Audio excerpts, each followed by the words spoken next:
Decision Day. The midterms are here. We have team coverage from 2 battleground states and the White House.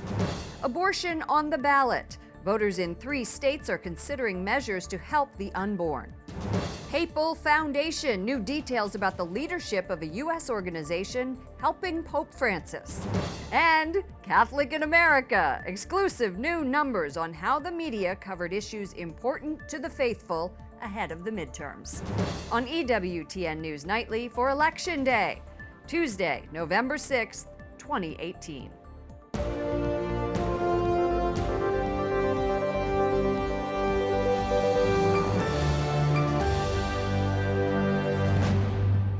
Americans take to the polls today, delivering their first verdict of President Donald Trump's tumultuous tenure in a midterm that's expected to draw historic numbers to the polls. At stake are 435 seats in the U.S. House, 35 Senate seats, and almost 40 governorships.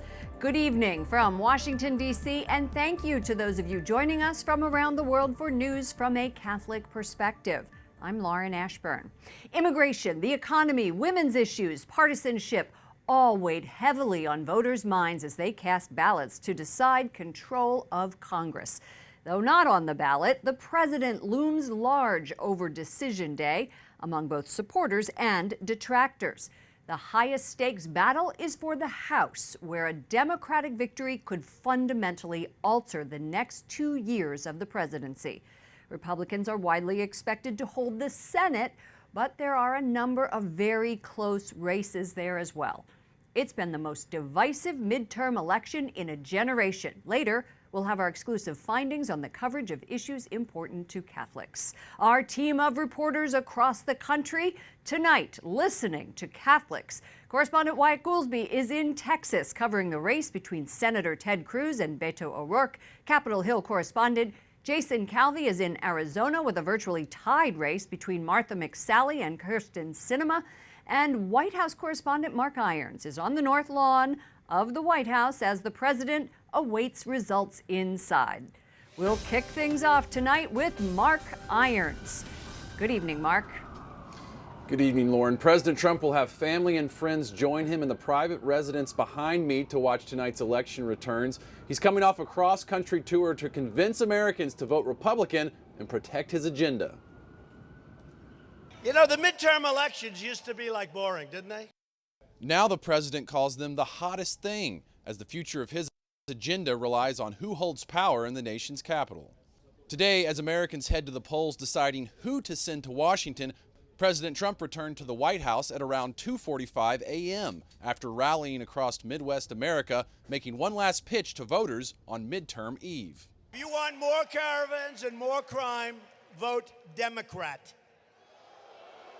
If you want strong borders and safe communities, vote Republican. If the radical Democrats take power, they will take a wrecking ball to our economy and to the future of our country. And we have to elect a Republican Congress. We have to do it. President Trump is spending the midterms monitoring races across the country and morphing his Twitter feed into a Republican campaign page, reminding Americans to vote in House, Senate, and gubernatorial races. Former Vice President Joe Biden cast his vote today with high hopes for Democrats. I'll be dumbfounded if we lose the House. Dumbfounded. And I'll be surprised that we don't win by a comfortable margin. I still think there's a shot of us winning the Senate. Biden says this election could redefine the character of the country. President Trump has said that while his name is not on the ballot, his agenda most certainly is. But reportedly, aides have been preparing the president for the possibility, Lauren, of losing the House. What are the Democrats doing to counter the president's blitz and his focus on immigration? Former President Barack Obama also hit the campaign trail in recent weeks, going to some of those same battleground states that the president visited. And one pro-abortion group, NARAL, encouraged its supporters to call voters. Their outreach, however, may be offset by the pro-life group Susan B. Anthony list, which says it reached out to 2.7 million voters. Lauren? White House correspondent Mark Irons. Thank you, Mark. Democrats' hope of flipping the Senate rests largely on Arizona. It's a state that leans Republican, and in our exclusive media analysis of issues important to Catholics, immigration was the driving force of reporting linked with the church. Former fighter pilot and GOP candidate Martha McSally faces off against Democrat and former Green Party activist Kyrsten Sinema. The winner will be Arizona's first female senator. Correspondent Jason Calvi joins us now from Scottsdale, Arizona. Good evening, Jason. Good evening, Lauren. Months of ads, door knocks, and mailings bombarding voters here in the Grand Canyon state. Now it all comes down to what's happening in polling places like the one right behind me. Who shows up? Who stays home? We're asking voters what issues are on their minds as they cast their ballots. The rhetoric is getting a little bit too much for me. Bitter politics drives Zachary Archer to take aim at President Trump. I don't like the way that he treats people, and I think that our politicians should be the best and the brightest that our country has to offer, and I don't feel that that's the case right now. He's voting Democratic at this polling site at Trinity Presbyterian in the Republican stronghold of Prescott, Arizona. This retired firefighter calls himself an independent. He says he's voting Republican in support of President Trump. I vote for who's the best person, and right now Trump has accomplished more in 2 years than the last 4 presidents did in 32 years. Our EWTN poll finds for Catholics the economy is one of the top issues. The GOP points to a strong economy under President Trump. It's incredible. I've never seen anything like this. I'm 69, and I've never seen anything like it in my life. It's incredible. The economy ranks alongside the issue of immigration. It's a topic this Catholic voter says is important to her. What they're calling caravans, which I feel are invasions, I think it's quite frightening to think of people just pushing into our country under the auspices of being refugees, refugee status. Election Eve, Arizona Republicans rallied on these courthouse steps, the same spot Senators Barry Goldwater and John McCain wrapped up their presidential campaigns. Thank you. Cindy McCain urges healing of division. Win or lose, we need to figure out how we can come together, work with our allies and our rivals. But the race is still on for McSally. The next senator from Arizona. Because it's really going to come down to turnout right now. It's going to come down to that. And every last vote really does matter. But even if the numbers turn out against McSally, she could still become a senator. If Kyrsten wins, right, then, well, Kyle's seat will want somebody who's going to be, solid and vocal. And I would anticipate that would be filled by McSally. That would be my bet. Democrat Kyrsten Sinema spent part of her day in Tucson. She visited the University of Arizona campus. Polls close here in Arizona at 7 local time. That's 9 p.m. Eastern. Lauren? It's interesting to hear the possibility that both Senate candidates on the ballot today could one day represent Arizona. Yeah, that was Dr. Brill's theory. He's running for Congress, U.S. Congress, in the GOP stronghold of Prescott. He's the one that told me if Sinema pulls off the victory here, and many people are optimistic on the Democratic side that she can indeed win this race, it's then possible that McSally could be a candidate to replace John Kyle. John Kyle is the one that the governor appointed to take the position of John McCain after he died. And John Kyle has not committed to serve past 2018. Capitol Hill correspondent in the desert, Jason Calvi. Thank you, Jason. Election officials across Texas are dealing with large voter turnout. The polls opened after a strong early voting period in which nearly 5 million people cast a ballot. The competitive Senate race is between Republican incumbent Ted Cruz and Democratic challenger Beto O'Rourke. Correspondent Wyatt Goolsby joins us from his hometown of Houston, where the Cruz campaign is setting up for their watch party tonight. Good evening, Wyatt. Good evening, Lauren. Both Ted Cruz here in Houston and Beto O'Rourke, who is in El Paso, are both confident they'll win. Now, Senator Cruz believed he received a recent bump after President Trump arrived for a rally here in Houston, and yet O'Rourke still believes he has a solid chance to upend the incumbent. Senator Ted Cruz and Congressman Beto O'Rourke making a last-minute push for votes. O'Rourke, who cast his ballot in El Paso today, is defying the odds in the country's largest red state. We just met a young man at El Paso Community College right now, just finished voting, and said, you're the first person I ever voted for. So it feels good. The 46-year-old remains the charismatic underdog, and his campaign has drawn support from across the country. According to the Federal Election Commission, O'Rourke has raised $70.2 million, while Ted Cruz has raised $33.4 million. O'Rourke notes he has not taken any money from political action committees, known as PACs. Senator Ted Cruz is fighting back. When it comes to taxes, he wants higher taxes. When it comes to regulations, job-killing regulations that hammers the state of Texas, he wants higher regulations. Cruz is playing to his conservative base, playing up the state's growing economy and the need for strong borders. Beto O'Rourke is more extreme than he wants you to know. Not even Nancy Pelosi is open to abolishing ICE, but Beto is. The Cruz campaign using ads to paint O'Rourke as a radical. Meanwhile, Texas Right to Life has urged pro-lifers not to vote for O'Rourke, who identifies as Catholic. The group calls him pro-abortion and says he has a 100% lifetime rating by NARAL and Planned Parenthood Action Fund. Cruz has tried to court Catholics and other people of faith by laying out a pro-life message and supporting traditional marriage. O'Rourke is a vocal supporter of same-sex marriage.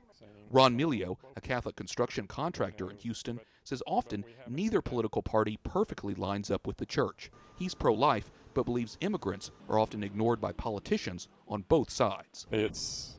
For 30 years, we have ignored the hardworking, hourly, lower educated, hardworking individuals who had tried to support and educate their families for the betterment of supplying benefits and stuff for others. There has to be a better balance than what we've had for the 35 years. One of the many important issues on Texans' minds as they head to the voting booth. We've continued to follow this throughout both recent weeks and recent months in terms of the polls, and they really vary by a wide margin. Right now, we're looking at a Real Clear Politics average, having Ted Cruz up right now about 6.8%. Lauren? Wyatt, Cruz and President Trump were at each other's throats during the 2016 presidential election. Trump has gone to Texas, as you mentioned, to campaign for his former rival. How much do people say that is helping Cruz in this tight race? Well, to be honest, Lauren, it's unclear right now as to how much statistically it's helping Cruz. Again, as we say, Cruz believes it was a big help to have President Trump come to Houston and rally in his favor.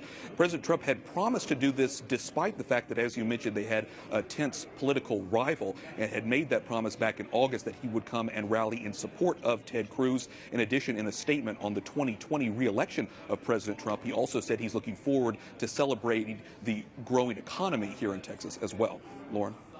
He's not lying, Ted, anymore, the president said. He's beautiful, Ted. All right, correspondent Wyatt Goolsbee reporting from Ted Cruz watch party in Houston. Our team will be right here tonight as results come in across the country. Tonight at 8 p.m. Eastern, we will have an election night special on News Nightly's Facebook page. We will have analysis and results for you online and on tomorrow's EWTN News Nightly. Coming up, how the media covered issues important to Catholics in the lead up to the crucial midterm elections.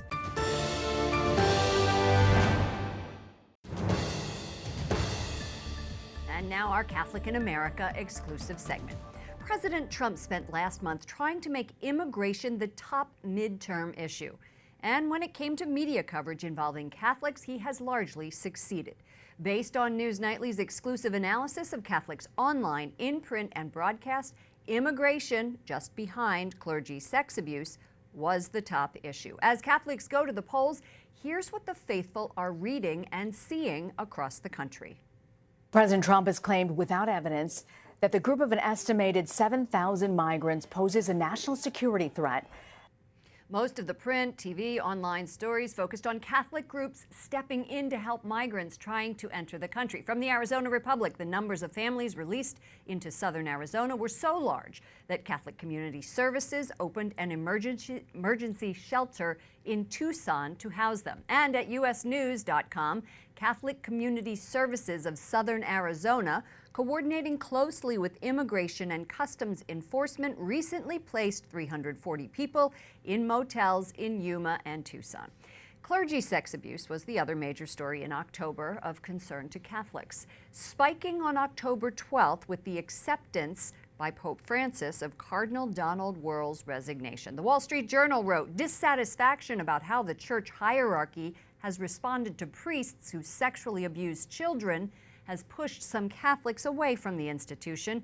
The resignation of Cardinal Wuerl and the church's response has been too little, too late. CBS News 60 Minutes spent 14 minutes on the handling of clergy abuse complaints in Buffalo, New York, including an interview with Siobhan O'Connor, the former executive assistant to Bishop Richard Malone. She explained why she secretly copied and leaked internal emails to reporters. The reality of what I saw really left me with no other option, because at the end of my life, I'm not going to answer to Bishop Malone. I'm going to answer to God. Religious freedom, the environment, and the death penalty were least covered stories from the Catholic perspective. Joining me for more analysis is Robert George, McCormick Professor of Jurisprudence at Princeton University. Robert, great to have you back on the program.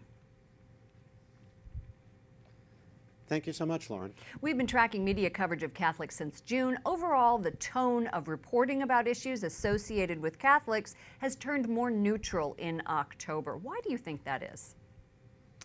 Well, my mother always told me that when I didn't know the answer to the question, I should say I don't know. And here I don't know. Well, maybe it has something to do with the fact that sex abuse hasn't been in the news as much, and everything's been focused on immigration. How do you think President Trump's focus on immigration leading up to the midterms will affect Catholic voters? Well, I would imagine it would be a mix, and that's because Catholics in general and the Church itself is very pro-immigrant. We regard the nation's success as in part the function of being a place that is very accepting of immigrants. We're a nation of immigrants. That's more than just a cliche. That's a truth. And the Church has always had a special solicitude for people who are fleeing terrible situations. At the same time, while the Church and most Catholics are pro-immigrant and certainly want people who come to this country, including those who are here unlawfully, to be treated in a humane manner, Catholics also believe in the rule of law. They believe that the procedures for vetting refugees and deciding who has refugee status are fair procedures and need to be observed. Yes, we should be taking refugees. We should be generous in taking refugees. But we also need to enforce a coherent and sensible refugee system. People need to come seeking refugee status in the right way and go through the system in a proper manner. So I think Catholics are generally pro-immigrant, and they're certainly willing to give refugee status to people who need it, but they want the rules to be followed, and they want the rule of law to be observed. In Arizona, the Democratic candidate is the first candidate to openly reject a religious label, and as Catholics look to elect leaders, how important do you think religious affiliation is to the faithful? You know, our Constitution says that there should be no religious test for public office, for offices under the United States of America. And that's a good rule, and it's a rule that we have long subscribed to in the United States. I want the best person for office. I don't care if that person is Catholic or Protestant or Jewish, or even if the person is an unbeliever. I want the best person.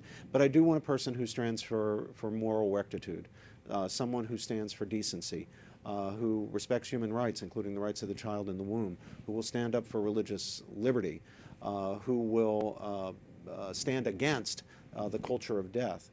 That's the kind of candidate that I want, and I'm going to choose that candidate from among anyone, the entire pool of people who present themselves. So I don't think it is a deal breaker for most Americans. It certainly isn't for me that this woman is not religiously affiliated or rejects a religious label. I'm more interested in where she stands on the issues. Now, in the case of the particular woman that you're mentioning, from my point of view, and I think from the point of view of most Catholics and other believers, she is not a person we're going to vote for, right? Like. Many her Catholics views are very far to the left on moral and cultural issues. Many Catholics have told us, to your point, that they are one-issue voters, and how a candidate votes on life issues stands above everything else. So, Robbie, how does prudential judgment play into that argument when it comes to voting? Well, prudential judgment is important. There are certain absolute norms of morality, including the sanctity of all human life, the sanctity of human life in all stages and conditions, whether we're talking about the child in the womb, the cognitively disabled person or physically disabled person, whether we're talking about the frail elderly person approaching the end of life, all human life is sacred. But of course, not all politicians have perfect records on life and on other important issues. And therefore, we have to make judgment calls, and we have to make decisions between less than perfect candidates who present themselves for office. Now, I wish that all candidates had consistent life records. All of them were solidly and strongly and comprehensively pro-life and pro-religious liberty. But that's not what we have. We certainly don't have that in most of our candidates for public office. So we have to make prudential judgments. But we have to prioritize the most important issues, and we have to prioritize the issues in which human rights are most at stake. And there is no issue that can be given priority, in my judgment, over the issue of protecting the life of the innocent child in the womb. President Trump has positioned himself as the most pro-life president we've seen since this is being billed as a referendum on the presidency. And if Democrats win big, what does that say about the importance of the issue to the electorate? Well, President Trump is a complicated person. Even those who support him, and even those who support him strongly, recognize that he has some pretty serious faults. But he's a highly transactional person. He has made good on his promise to the pro-life electorate or segment of the electorate to nominate judges who are opposed to Roe versus Wade, who are true constitutionalists, who will stand up for the right under the Constitution of the American people if they choose, which we hope they will, to protect the life of the child in the womb, realizing that in order to get there, we need to get rid of Roe versus Wade and Planned Parenthood against Casey, the cases that are standing in our way. So if the Republicans suffer a big defeat, and if that's because of their association with Donald Trump, I don't think that that should be read to mean that the American people reject the pro-life message. There are lots of things about President Trump that, apart from his being willing to uphold the pro-life position, there are lots of things that people object to. His rhetoric, some of his policies when it comes to immigration, family separation, those kinds of things. So we're talking about a flawed president. All human beings are flawed. This president certainly has his flaws. Some of those flaws give Catholics as well as other people a lot of room for concern, and yet he has a strong record on some important aspects of pro-life issues, and we're just going to have to see how this comes out as far as voters are concerned. But if the president and his party suffer a big defeat tonight, I would not assume or infer from that that means the American people are against the pro-life message. It means they're against Donald Trump, and there are lots of reasons, quite apart from the pro-life position, why people would be opposed to the president. Robert George, McCormick Professor of Jurisprudence at Princeton University, thank you as always for joining us. Thank you, Lauren. Up next, on Election Day, we'll tell you which 3 states are considering measures to help the unborn.